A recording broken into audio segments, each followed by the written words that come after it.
Temas económicos en nuestra pantalla. ¿Cómo le va? Bienvenido. Vamos a revisar titulares. En República Argentina vence el plazo de deuda. Ayer la bolsa estuvo agitada. Hoy hay otros indicadores que permiten tomar aire y pensar a futuro cómo se van a dar esas claves. El gobierno de Venezuela denunció que la administración de Donald Trump, en alianza con el diputado opositor Juan Guaidó, mantienen una estrategia para intentar usurpar cargos oficiales y así robar los activos de las empresas del Estado venezolano en el exterior. Nuestro enfoque económico hoy, enfocamos hacia España y su difícil presente económico.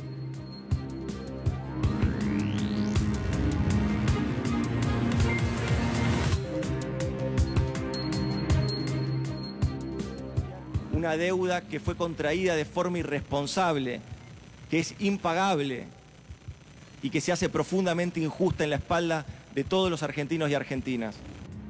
El Ministerio de Economía argentino colocó 135.000 millones de pesos a través de 5 letras de corto plazo y un bono ajustado por inflación.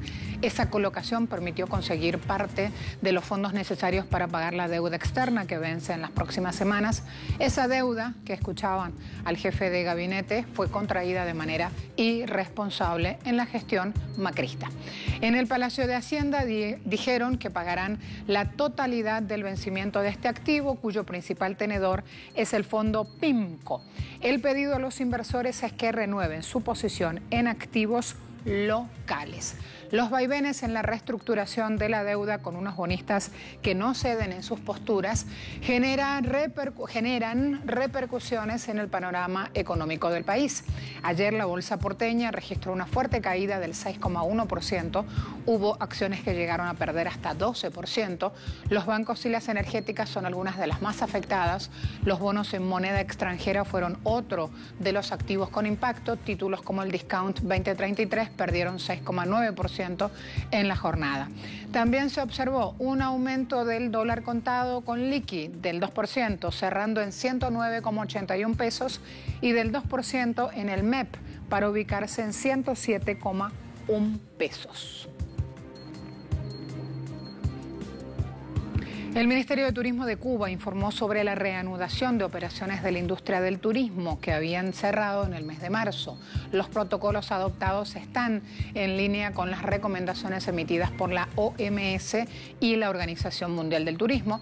La ministra de Comercio Interior, Betsy Díaz Velázquez, ha abogado durante una mesa redonda por potenciar la incorporación del mensajero y vendedor a domicilio en toda la actividad de comercio, al tiempo que también llamó a trabajar para que el primer día de cada mes estén disponibles los productos incluidos dentro de la cesta básica, con restricciones para determinados bienes.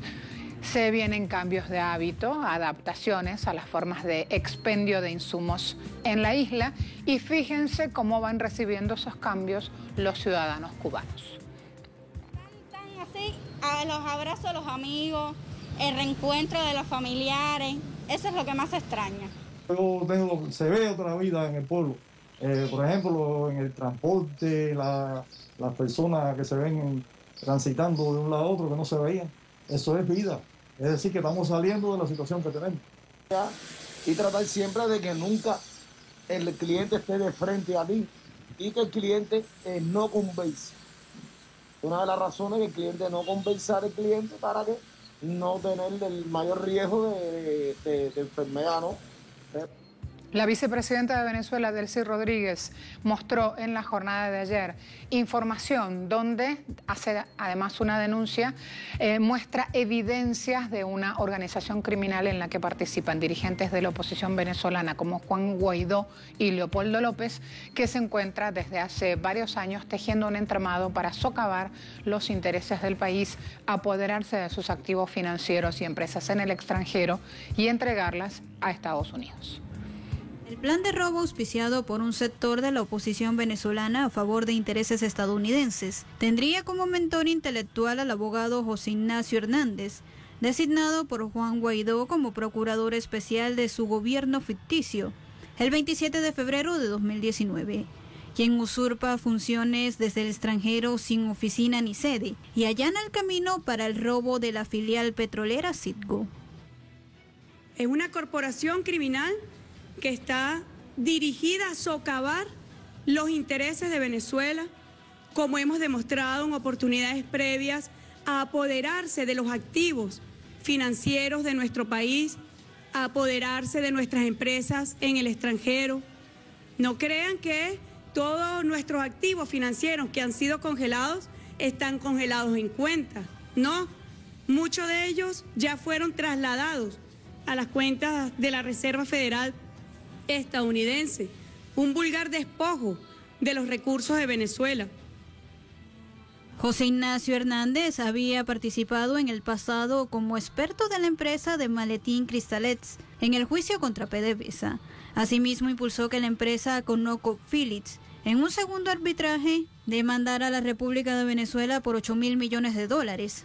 Ahora, en complicidad con David Malpass, exfuncionario del gobierno de Donald Trump y actual presidente del Banco Mundial, buscan que la transnacional petrolera se quede con Citgo. El accionar de Malpass contra Venezuela no se limita a ello. El actual presidente del Banco Mundial promulgó medidas coercitivas contra Venezuela, mientras era parte del gobierno de Trump. En el 2019 es designado este funcionario de Donald Trump presidente del Banco Mundial.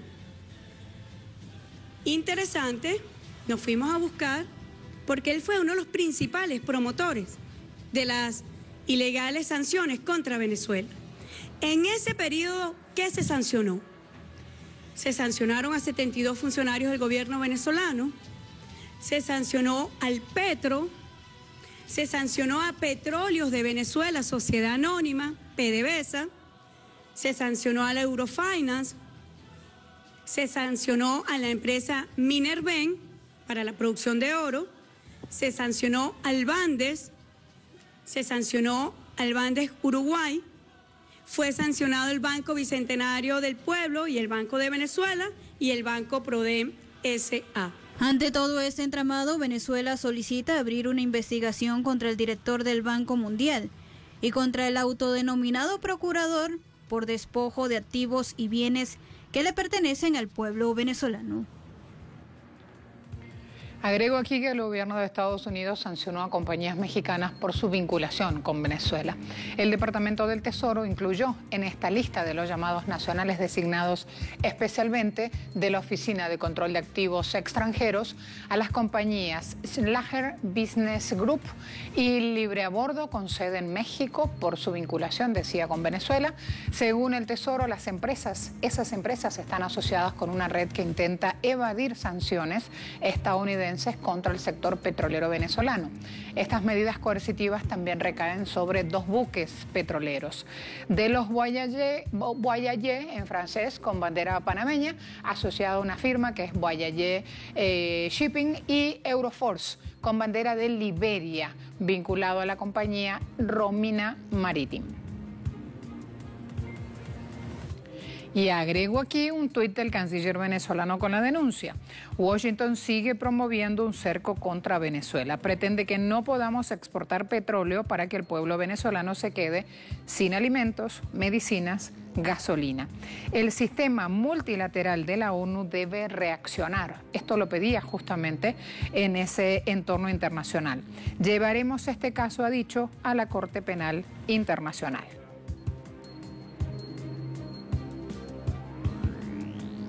Hace muy poquito tiempo, ya casi cerrando la primera mañana en Latinoamérica, recibíamos la información, finalizó la cumbre de la Unión Europea, lo hizo sin acuerdo.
Este es un gran estímulo de 1.850.000 millones de euros y no solo ayuda a las economías de los países más afectados por el virus, también ayuda a los países cuyas economías han sido duramente afectadas indirectamente.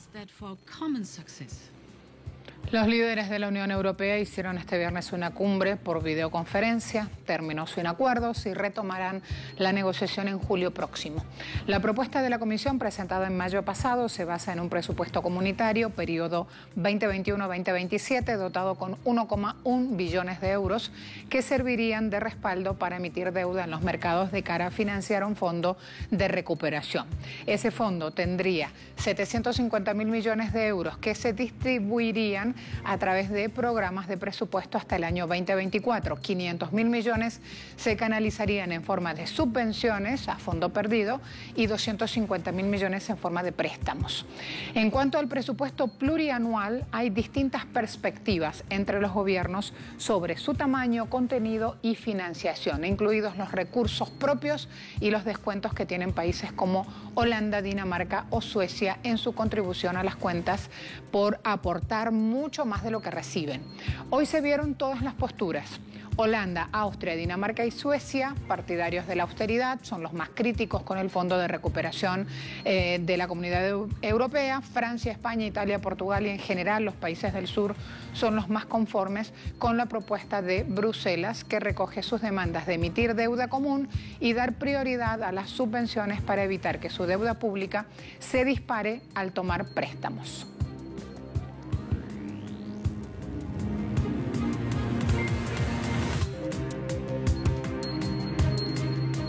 El presidente del Parlamento Europeo, una vez terminada esta reunión, este encuentro, David Sassoli, allí tienen en pantalla. No olvidemos que prestar apoyo únicamente en forma de préstamos tendría un impacto asimétrico en el endeudamiento de cada uno de los Estados miembros y sería más costoso para la Unión en su conjunto.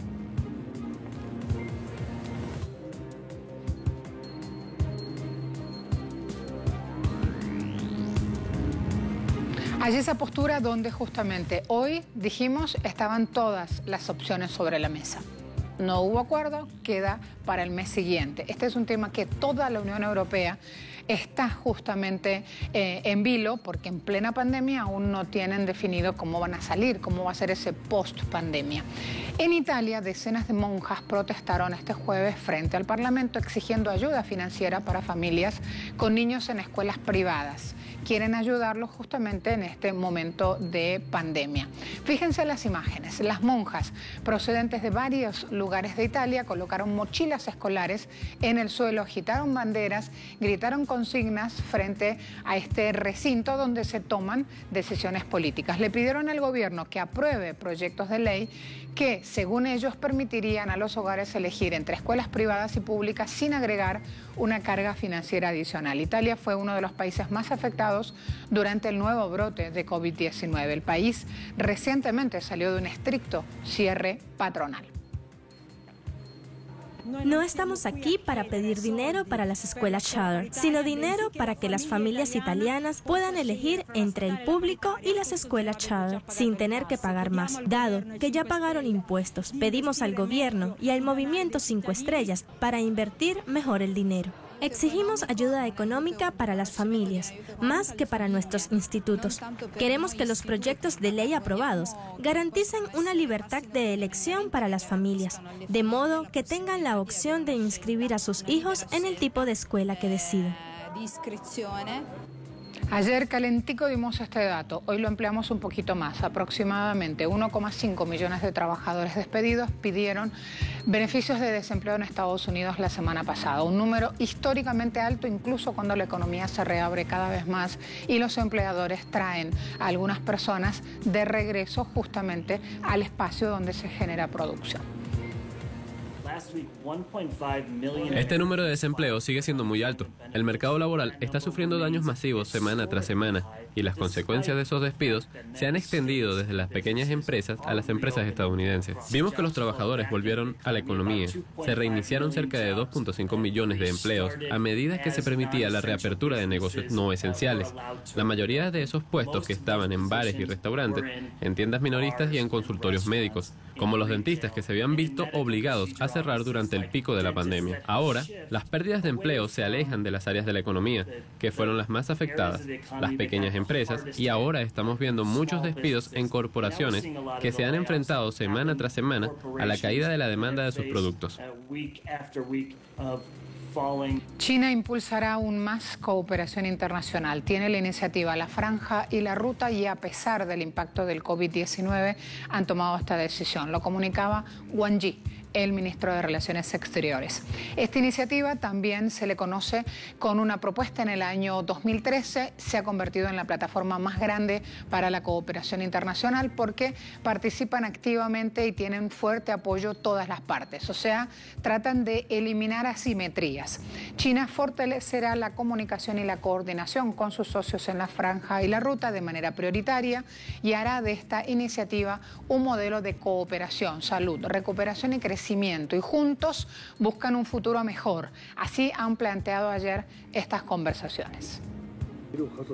Los hechos han demostrado que, lejos de frenar la cooperación entre Belt y Road, el COVID-19 solo ha resaltado la fuerte resistencia y vitalidad de dicha cooperación. En estos tiempos difíciles, la cooperación BRI tendrá una base más sólida, una mayor fuerza motriz y más brillante perspectiva. Me preparo a ir a la pausa. A la vuelta, lo que está pasando en España, ya lo actualizamos.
España anuncia un plan multimillonario para reactivar el turismo. Así lo venden en titulares, así los medios europeos están citando el tema en este día. En una comparecencia en el gubernamental Palacio de la Moncloa, el presidente de gobierno, Pedro Sánchez, anunció una inyección de 4.262 millones de euros para reactivar la industria turística, importante para el pulmón económico del país, castigado por esta pandemia. Sánchez indicó que la seguridad es una de las principales fortalezas del sector turístico de su país respecto a las naciones competidoras. Con el nuevo plan se eleva a 19.535 millones de euros el compromiso del Ejecutivo con el sector. Este turismo representa 12% del PIB español. Les decía en titulares que tienen un presente difícil los españoles y vamos a ver cómo en cada uno de los sectores productivos los sindicatos se van moviendo justamente tratando de llegar a la marcha, tratando de poner la comida en el día a día. El sector de los pescadores de atún rojo no es la excepción. Ellos tienen claro que habrá una fuerte caída en las exportaciones. Este producto es muy cotizado en el mercado japonés que hoy por las restricciones no tiene tanto flujo de trabajo. Lo acostumbrado antes del COVID, hoy por hoy se cayó y los pescadores temen no poder dar vuelta de página o vuelta a la red para sacarle provecho a esta demanda y oferta de lo que dicen es un muy rico atún. Los pescadores de Cádiz, España, están angustiados ante la inminente amenaza de que las exportaciones del atún rojo bajen con las nuevas normas y limitaciones que genera el coronavirus. Los bancos vuelven al puerto de Barbate con las bodegas llenas aún. Y cuando la Unión Europea ha asignado a España una cuota conocida como capturas totales a la región de Cádiz, de 1.500 toneladas. Este año están obteniendo un buen recorrido consiguiendo un número alto de atún, lo que no significa que las ventas estén en alza. ya que las mismas no están siendo tan abultadas como las habituales. Esto debido a que el 50% de atún rojo que normalmente iría a Japón tiene un destino diferente. Se queda estacionado en Cádiz con el cierre de restaurantes y bares, lo que se convierte para España en una disminución de la demanda, esto aunado a la caída mundial de los viajes, lo que hace que no haya turistas en la ciudad para comer el pescado local. Por esta razón, los vendedores están intentando conseguir nuevos mercados, por lo que han activado un mecanismo de ventas en línea, lo que ha generado una fuerte aceptación de su consumidor final, las personas, no así de los negocios particulares como los restaurantes. Los comensales japoneses han viajado durante 40 años para obtener este exquisito atún rojo que goza de una aceptación total en este mercado, pero con las limitaciones del coronavirus este año no han podido hacerlo. Atún rojo del Pacífico es una de las especies más respetadas en la cultura alimentaria japonesa de sushi y sashimi. Cuando fui a España por primera vez en 1982, solo había una red costera fija que podíamos suministrar este atún a Japón. Así que la red costera fija era muy importante. Esto se debe a que la captura de peces con cerco, un método de pesca con redes, era muy pobre. Sin embargo, en el transcurso de 40 años de progreso, la pesca con cerco se ha convertido en el principal camino para Japón en la tecnología de cultivo de atún. Creo que la importancia de la red costera fija está cambiando como fuente de atún natural. Aun y cuando las limitaciones han comenzado a reducirse, a las personas todavía no se les permite viajar, por lo que los consumidores de Cataluña o Galicia no han podido ir a Cádiz para adquirir el atún, como lo hacen usualmente. Por esto, la temporada de atún ha bajado en ventas en un 50%. Los consumidores actuales son los lugareños que, aunque consumen mucho atún, no es suficiente, ya que los extranjeros son los que adquieren los mayúsculos pedazos. En definitiva, a pesar del alivio mundial en las limitaciones por COVID-19, el campo atunero de Cádiz de momento no puede conseguir los beneficios a los que estaba habituado, por lo que este virus fuerza al mundo a reinventarse para mantenerse activo y poder subsistir en los mercados. Gracias a todos. Hasta la próxima.